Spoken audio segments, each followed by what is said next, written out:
nit a tots i a totes, benvinguts i benvingudes al concert de fi de curs de la Coraleta. Sí! Un poquet tard, Dona, tampoc te passes, que este any ha estat genial. Hem fet un munt d'activitats. Ja, teniu raó. Els dos aplecs, el juguem cantant, que va ser preciós, amb més de 200 cantaires a l'escenari. La convivència amb els altres cors, el Gaos, l'Obri, els cors catalans. I en desembre, què em dius del concert de Nadal? Que Martí es va vestir d'arbre. I Manel i Marc ballaven hip-hop. Jo tinc una altra, el viatge a Valladolid dels mitjans i les majors, amb les monges fent-nos els menjars, que abans d'anar-se'n els cantàrem en valencià i ens miràrem com dient, i estos? Ja veus, si és que tots ho fan tan bé i damunt tots tenen algun talent amagat a la màniga. Bueno, ells i els seus pares, les seues mares i els seus iaios. Qui es vas aixafar-ho tot? Ai, ai, ai... doncs millor parlem de la primavera educativa. Encara se'm posen els pèls de punta en recordar aquell concert. Pareix que alguns els volien portar per teatres d'arreu del món. I que ho digues, la veritat és que es nota el treball que cada dimarts realitzem a l'Olivera. Se'n recordeu de l'homenatge a Lorca? Sí, segurs que als pares no li va fer molta gràcia que els xiquets i les xiquetes anaren de blanc. I avui, altra vegada. Però està clar que estaven molt guapíssims cantant els poemes d'una figura tan important en la història literària com és Lorca. Com diu Pilar, la posada en escena és importantíssima. I tant, que li ho diguen a les majors. Bueno, anem a anar centrant-se ja i anem a començar a entrar en matèria, que avui ens hem reunit ací per celebrar el nostre concert de fi de curs. Un viatge per la història de la música. Però en família. I tant! Hem demanat una xicoteta ajuda. Menys mal que els pares sempre estaven per la labor. Així com també l'Ajuntament de l'Eliana, que sempre es recolza per portar endavant i cada un de tots els projectes. Bo, jo crec que el nostre treball s'ha acabat, donant pas a l'espectacle amb els nostres estimats i estimades i preciosíssims i preciosíssimes supermenuts, amb 5 pometes del pomer.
con tasas, si mireu el vell d'home, podeu comptar-se al comer.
saps qui viu i se'n riu dins d'un nuc.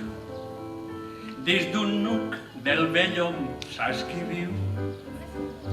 Viu un grill que fa cri, cri, cri, cri. I si dorm fa non, fa non. Saps qui viu i se'n riu en el riu? En el riu, prop de l'hom, saps qui viu? Viu un cranc que fa plas, plas, plas, plas. I si dorm fa non, fa non. Saps qui viu i se'n riu junt al pou? Junt al pou del vell hom, saps qui viu?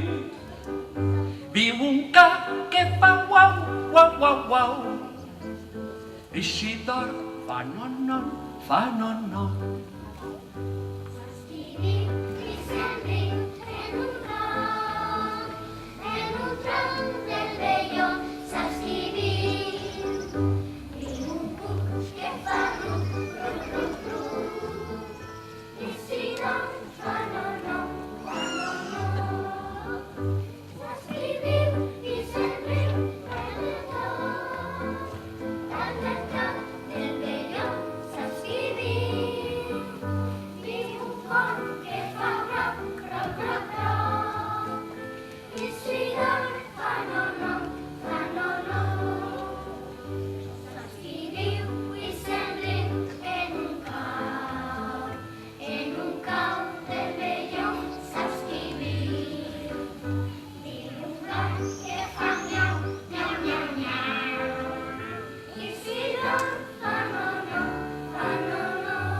somnis canviaren el destí dels homes, les dones i les nacions.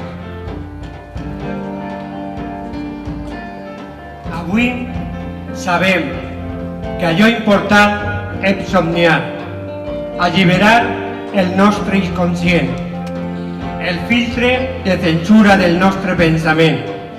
Creiem que al somniar perdem un terç de la nostra vida. Quant d'equivocats que estem.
que